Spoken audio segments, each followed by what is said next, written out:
Hello and welcome to the Miraculous Lightworkers channel, your go-to place for all things about enlightenment and lightworkers. Today we're going to be reading from A Course in Miracles out of chapter 2. We're going to cover sections 6, 7, and 8. Try to round out this chapter. I'll give you the numbers and I'll pause in between to give a brief commentary, try to flesh it out with you a little bit. All right. Being afraid seems to be, this is number 1. Being afraid seems to be involuntary, something beyond your own control. Yet I have said already that only constructive acts should be involuntary. My control can take over everything that does not matter, while my guidance can direct everything that does, if you so choose. Fear cannot be controlled by me, but it can be self-controlled. Fear prevents me from giving you my control. The presence of fear shows that you have raised body thoughts to the level of the mind. This removes them from my control and makes you feel personally responsible for them. This is an obvious confusion of levels. Okay, I'm going to go ahead and briefly sort of break this down. So if you were following the previous parts of chapter 2, then this will probably make a whole lot more sense. You can go back and check out those videos if you're not sure exactly where we picked up from where we left off. But so what's going on here is that you're getting a narrative as if it's coming through Christ, and Christ is telling you, it seems like it's involuntary that you're afraid. Some things are just scary to you. They're automatically anxiety producing, right? It looks like it's beyond your control. He's saying, well, you're confusing things here because the control of Christ's consciousness within you can take over everything that doesn't matter, the things that we're placing value on that are taking away our power. And he says, my guidance can direct everything that does. Everything that does matter is everything that came from spirit, everything that we will take with us into eternity. Those things matter. Power, prestige, all of the ego stuff that most people will lay a lot of value in. Those things, we have to learn to see them in proper perspective, because those things control you. Those things cause you to have anxiety and fear, right? He says, fear cannot be controlled by me, but it can be self-controlled. If you want your power back, you have to learn to control your fear. Fear prevents me from giving you my control.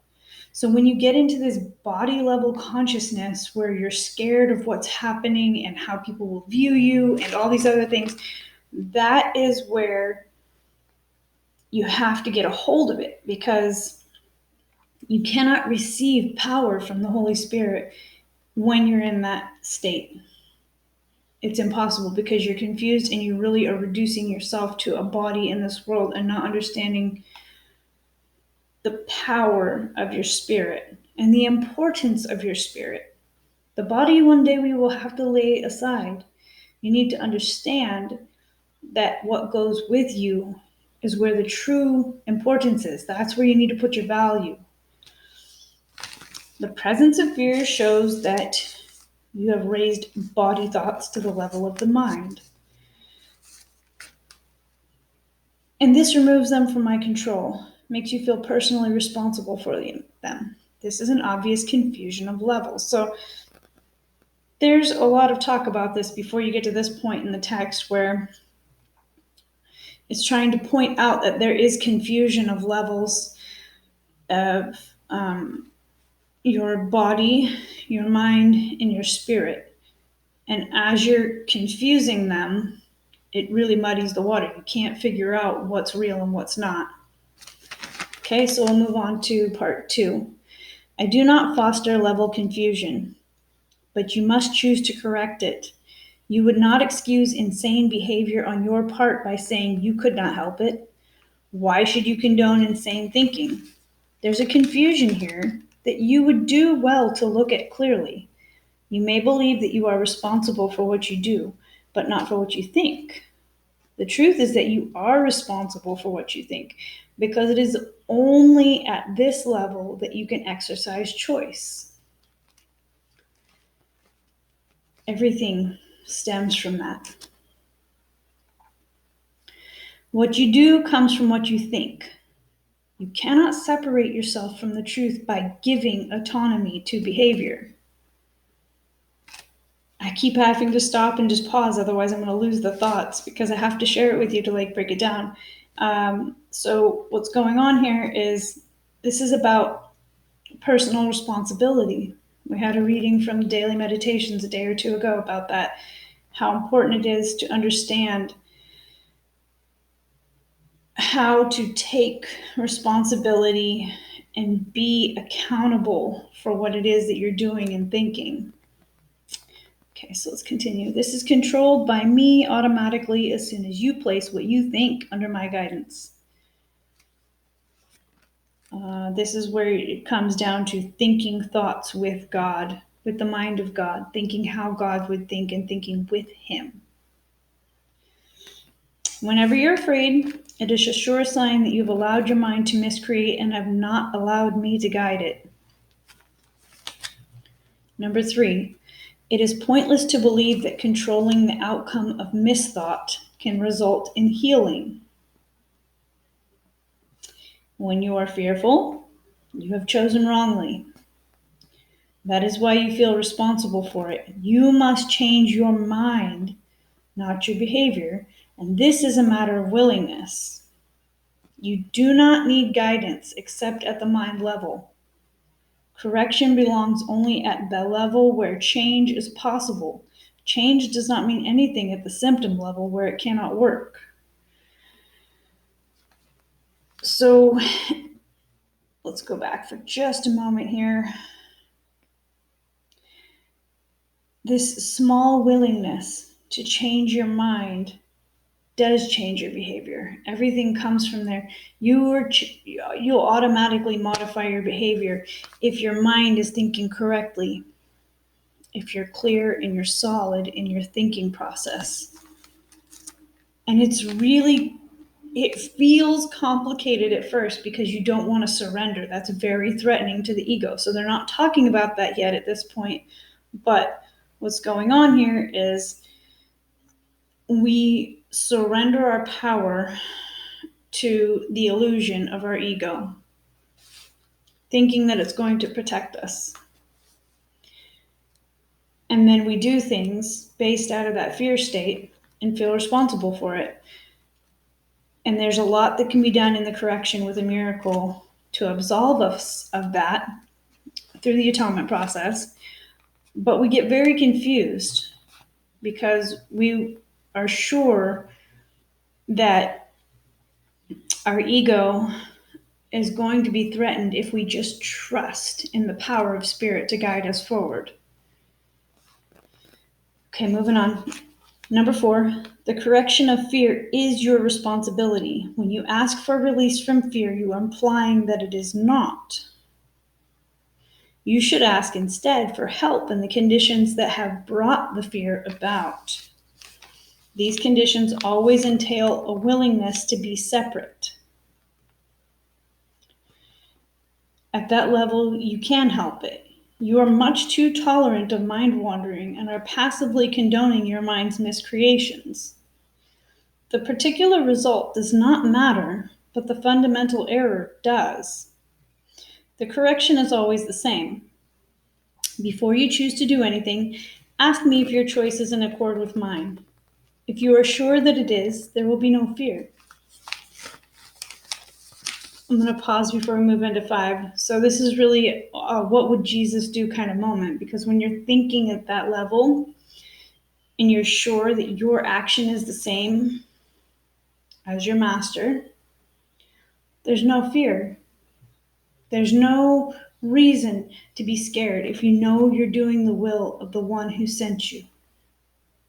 You know you're in accordance with what you're supposed to be doing, so it's automatic. All right, number 5. Fear is always a sign of strain, arising whenever what you want conflicts with what you do. The situation arises in two ways. First, you can choose to do conflicting things, either simultaneously or successively. This produces conflicted behavior, which is intolerable to you because the part of the mind that wants to do something else is outraged. Second, you can behave as you think you should, but without entirely wanting to do so. This produces consistent behavior, but entails great strain. In both cases, the mind and the behavior are out of accord, resulting in a situation in which you're doing what you do not wholly want to do. This arouses a sense of coercion that usually produces rage, and projection is likely to follow. Whenever there is fear, it is because you have not made up your mind. Your mind is therefore split, and your behavior inevitably becomes erratic. Correcting at the behavioral level can shift the error from the first to the second type, but will not obliterate the fear. We're just going to keep trucking along here. This is number 6. It is possible to reach a state in which you bring your mind under my guidance without conscious effort, but this implies a willingness that you've not developed as yet. The Holy Spirit cannot ask more than you are willing to do. The strength to do comes from your undivided decision. There is no strain in doing God's will as soon as you recognize that it is also your own. The lesson here is quite simple, but particularly apt to be overlooked. It will therefore repeat it, urging you to listen. Only your mind can produce fear. It does so whenever it is conflicted in what it wants, producing inevitable strain because wanting and doing are discordant. This can be corrected only by accepting a unified goal. The only part of that I really want to touch on is how normally we are very self-serving, and so therefore we don't think of doing God's will as doing our own will because we think that what we want is different than what God wants. So there's this tug of war sort of happening, and the fear arises because we're out of accord with our source energy, and it puts us in an imbalance. It puts our energy in imbalance. Okay, so 7. The first corrective step in undoing the error is to know first that the conflict is an expression of fear. Say to yourself that you must somehow have chosen not to love, or the fear could not have arisen. Then the whole process of correction becomes nothing more than a series of pragmatic steps in the larger process of accepting the atonement as the remedy. These steps may be summarized in this way. Know first that this is fear. Fear arises from lack of love. The only remedy for lack of love is perfect love. Perfect love is the atonement. I have emphasized that the miracle or the expression of atonement is always a sign of respect. We're moving into number 8. Is always a sign of respect from the worthy to the worthy. The recognition of this worth is reestablished by the atonement. It is obvious then that when you are afraid, you have placed yourself in a position where you need atonement. You have done something loveless. Having chosen without love, this is precisely the situation for which the atonement was offered. The need for the remedy inspired its establishment. As long as you recognize only the need for the remedy, you will remain fearful. However, as soon as you accept the remedy, you have abolished the fear. This is how true healing occurs. So it gets a little bit deeper into atonement as we go along, but I think it's important to sort of touch on that for a moment because the word is a big word. And when I first came into the course myself, I remember thinking, what exactly does that mean? Atonement is this acceptance of the perfect love through forgiveness. I'm willing to forgive myself. I'm willing to forgive everyone else. And in this state of perfect love, I see exactly how God sees. I'm willing to lay down my ego in favor of my spirit and invigorate that and live with that energy moving forward. All right, number 9. Everyone experiences fear, yet it would take very little right thinking to realize why fear occurs. Few appreciate the real power of the mind, and no one remains fully aware of it all the time. However, if you hope to spare yourself from fear, there are some things you must realize and realize fully. The mind is very powerful and never loses its creative force. It never sleeps. Every instant it is creating. It is hard to recognize that thought and belief combine into a power surge that can literally move mountains. It appears at first glance that to believe such power about yourself is arrogant. But that is not the real reason you do not believe it. You prefer to believe that your thoughts cannot exert real influence because you are actually afraid of them. This may allay awareness of the guilt, but at the cost of perceiving the mind as impotent. I'm going to read that sentence one more time. This is important. This may allay awareness of the guilt, but at the cost of perceiving the mind as impotent. If you believe that what you think is ineffectual, you may cease to be afraid of it, but you are hardly likely to respect it. There are no idle thoughts. All thinking produces form at some level. So I'm going to go ahead and pause before we move into section 7, but this is huge because what's happening is we're literally disabling the power of our mind to create a miracle because we don't want to give it the power it really deserves. It says, you prefer to believe that your thoughts cannot exert real influence because you're actually afraid of them, afraid of what your thoughts can do.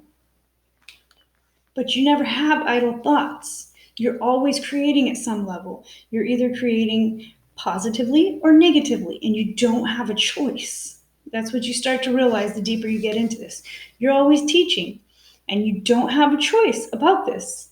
You are always seeking to find agreement with something else in your environment, and you're either trying to get them to agree with you on a matter of fear or a matter of love. And there's no in between. It can look different, but it all boils down to the same thing. All the things, all the attributes that we call, positive turn into love. All the attributes that we call negative boil down to fear, right? So it's really that simple. You can sum it up.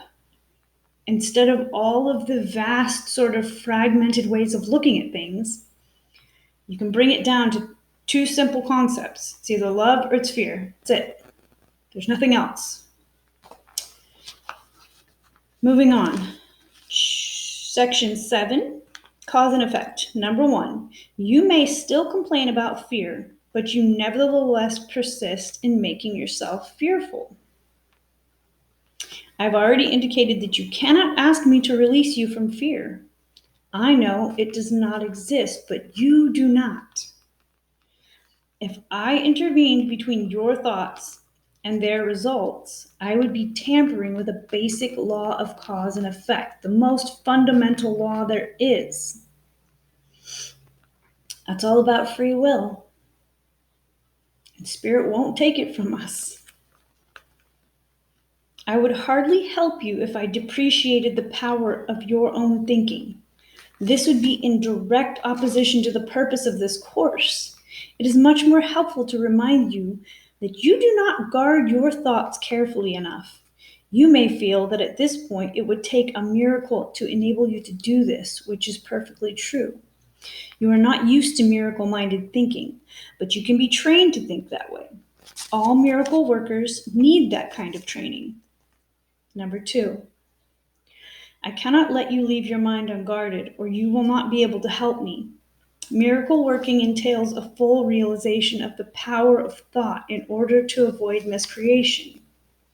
Otherwise, a miracle will be necessary to set the mind itself straight, a circular process that would not foster the time collapse for which the miracle was intended. The miracle worker must have genuine respect for true cause and effect as a necessary condition for the miracle to occur. I'm going to touch on that for a couple different points there. Okay, so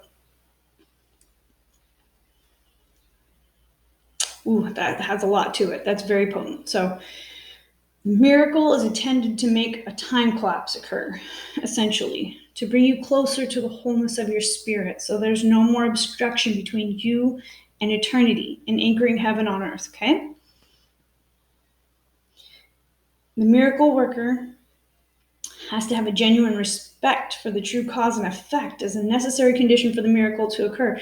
What's happening when you're helping somebody to heal is that you're actually coming into the space of their mind because they're allowing you to, and you're gently telling them in a corrective way the proper principle to bring them back to wholeness, to take away the ailment, to take away the dis-ease. But you can't do that without respecting somebody's mind. Respecting the power of your mind and respecting the power of their mind and collaborating together. Where two or more are gathered in my name, there so I shall be, right? This is how it works. We can't do it without each other. Moving on to number 3. Both miracles and fear come from thoughts. If you are not free to choose one, you would also not be free to choose the other. By choosing the miracle, you have rejected fear, if only temporarily. You have been fearful of everyone and everything. You're afraid of God, of me, and of yourself.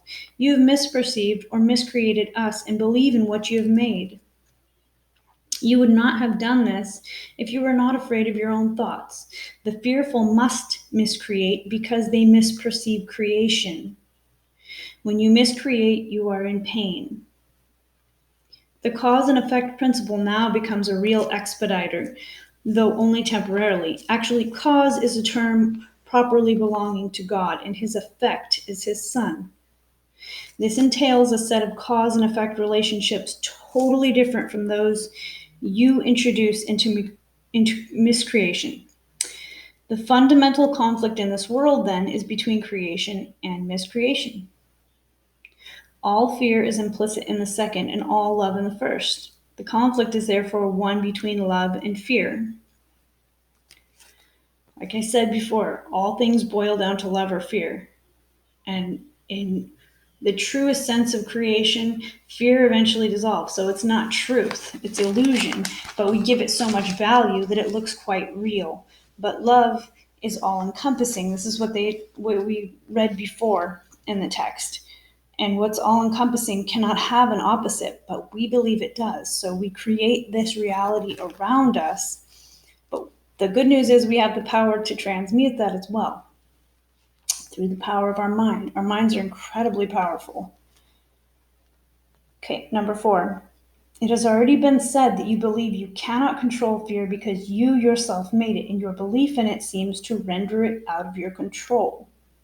Yet any attempt to resolve the error through attempting the mastery of fear is useless. In fact, it asserts the power of fear by the very assumption that it need to be mastered. The true resolution rests entirely on mastery through love. In the interim, however, the sense of conflict is inevitable. Since you have placed yourself in a position where you believe in the power of what does not exist. Number 5, nothing and everything cannot coexist. To believe in one is to deny the other. Fear is really nothing, and love is everything. Whenever light enters darkness, the darkness is abolished. When you believe, what you believe is true for you. In this sense, the separation has occurred, and to deny it is merely to use denial inappropriately. However, to concentrate on error is only a further error. The initial corrective procedure is to recognize temporarily that there's a problem, but only as an indication that immediate correction is needed.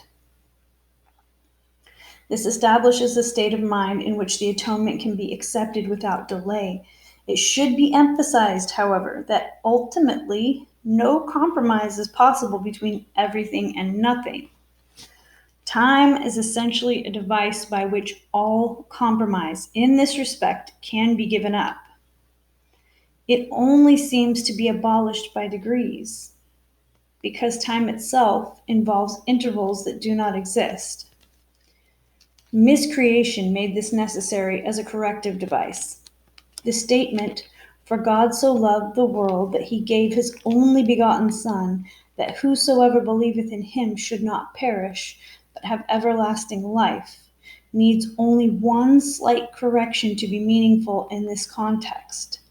He gave it to his only begotten Son. So this here, I'm going to pause, can be a very contentious thing for anybody who's come from a Christian background to receive this and try to perceive it in the way that it's given here in the text. Because they're saying that we are the begotten son and daughters of a loving God, our creator. He means to give us everlasting life. Let's read it again. "For God so loved the world that he gave his only begotten Son, that whosoever believeth in him should not perish but have everlasting life." He gave everlasting life to his only begotten Son. It's almost as if it was lost in translation. It was not meant to require the crucifixion. That was it had to occur because of the way that people had misperceived up to that point. And the correction was not coming through. No matter how many prophets God kept sending to try and correct his people and get them back on the right path, they just kept killing all the prophets. So they had to come up with something that would be a lasting experience that could stick with humanity, that they would finally, hopefully understand, to come back into proper alignment. So let's continue. Number 6, it should especially be noted that God has only one Son. If all his creations are his sons, every one must be an integral part of the whole sonship. I'm going to pause just for a moment because a lot of people are just going to want to get lost right there. So essentially, we all came from that one vessel. And in the fall, it's like it fell from such a height that it shattered into millions of pieces. But we're all still formed from the same exact fabric. The same stardust is in all of our bodies. The same oxygen that's been recycled a million times over and over and over. We're all sharing it in this breath of life, and it has reanimated itself in countless human beings. We are all his creations, his sons. This is where we get to that wholeness and that unity concept where you and I are one and the same. I can recognize the Spirit of God in you because I'm not busy trying to make you a body. I see the Spirit. I see the eternal part of you, which is also the eternal part of me. We're one and the same, and we share humanity. Okay, continuing. The sonship in its oneness transcends the sum of its parts. However, this is obscured as long as any of its parts is missing. That is why the conflict cannot ultimately be resolved until all the parts of the sonship have returned. it just keeps getting deeper and deeper. So this harkens to the scripture where they're speaking about God doesn't want to see any of his children forsaken or left behind. He's waiting in his wisdom for us to pull everybody into the boat.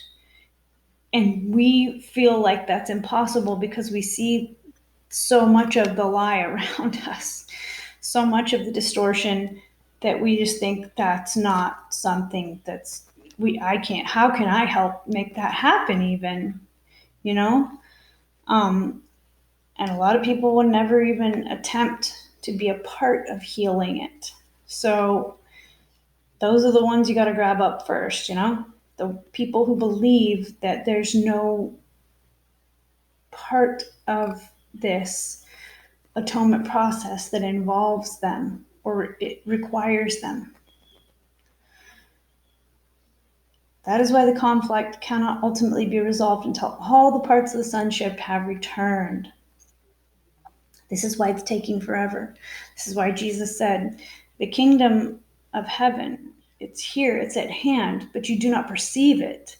It's available to you. That time collapse could make it available to you right now, but you can't even conceive of the fact that it's here in your midst if you were willing to accept your role in that process. Only then can the meaning of wholeness in the true sense be understood. Any part of the sonship can believe in error or incompleteness if he so chooses. However, if he does so, he is believing in the existence of nothingness. The correction of this error is the atonement. I have already briefly spoken about readiness, but some additional points, we're moving into number 7, Some additional points might be helpful here. Readiness is only the prerequisite for accomplishment. The two should not be confused. As soon as a state of readiness occurs, there's usually some degree of desire to accomplish, but it is by no means necessarily undivided. The state does not imply more than a potential for a change of mind. Confidence cannot develop fully until mastery has been accomplished. We have already attempted to correct the fundamental error that fear can be mastered, and have emphasized that the only real mastery is through love. Readiness is only the beginning of confidence. You may think this implies that an enormous amount of time is necessary between readiness and mastery, but let me remind you that time and space are under my control. That is just so loaded, it's hard to even move on without sort of touching on a bit of this.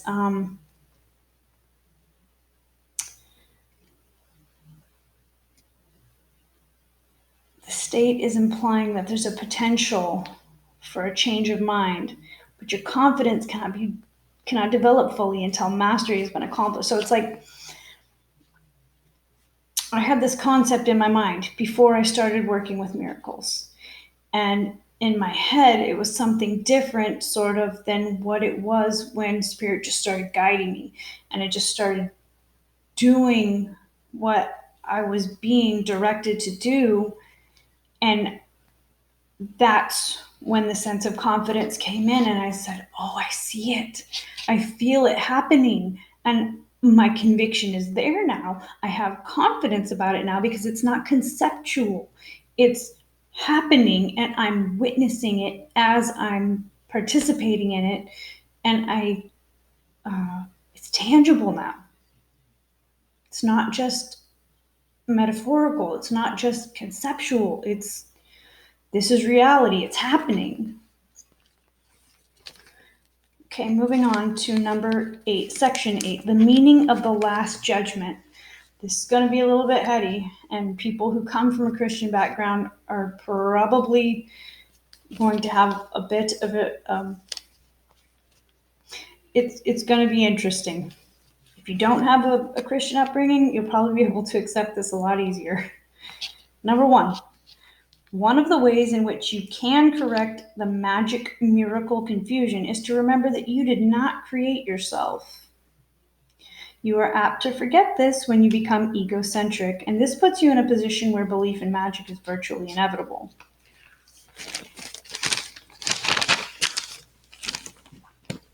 Your will to create was given you by your Creator, who was expressing the same will in his creation. Since creative ability rests in the mind, everything you create is necessarily a matter of will. It also follows that whatever you alone make is real in your own sight, though not in the mind of God. This basic distinction leads directly into the real meaning of the Last Judgment. Okay, I'm going to pause before we move into number 2. Essentially, we create a lot of things that have no foundation in eternity because we're doing it from a place of ego. And so we were created by a loving creator to create, and therefore we are creative. We can't help it. We are always creating. We're creating something. We're creating,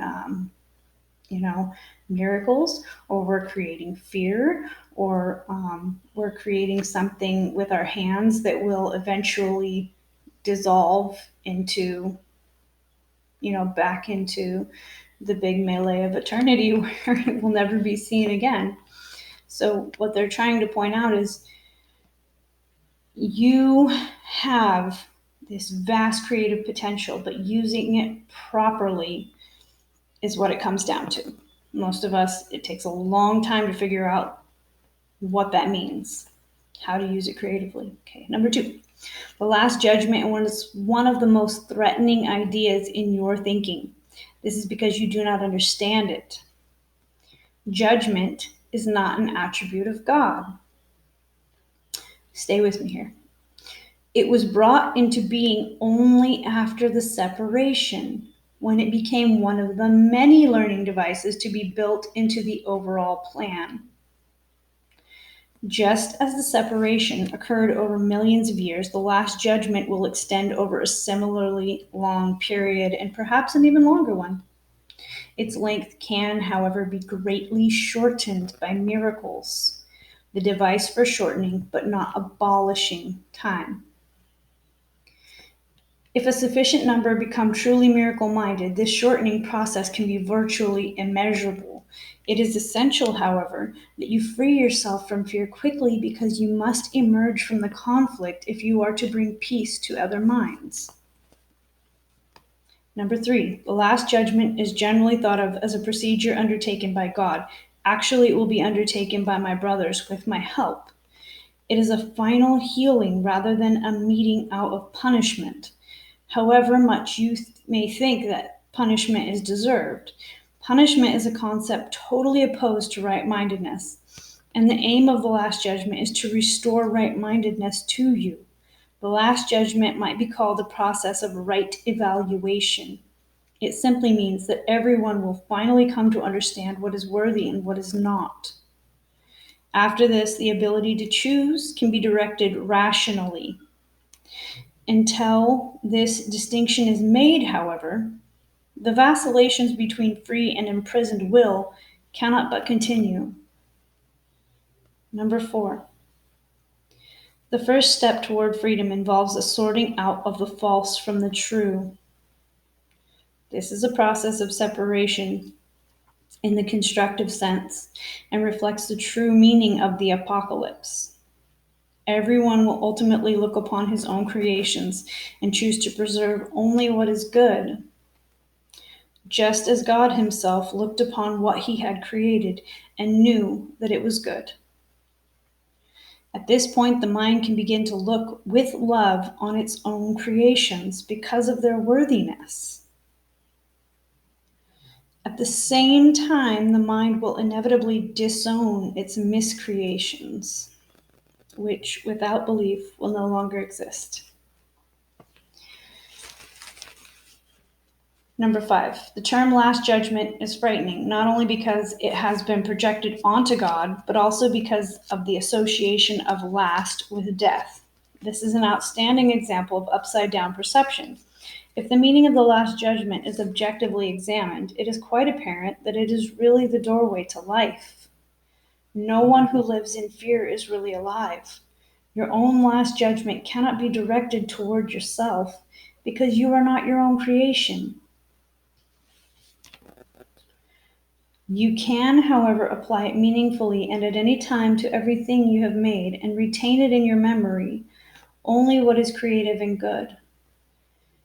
This is what your right-mindedness cannot but dictate. The purpose of time is solely to give you time to achieve this judgment. It is your own perfect judgment of your own perfect creations. When everything you retain is lovable, there is no reason for fear to remain with you. This is your part in the atonement.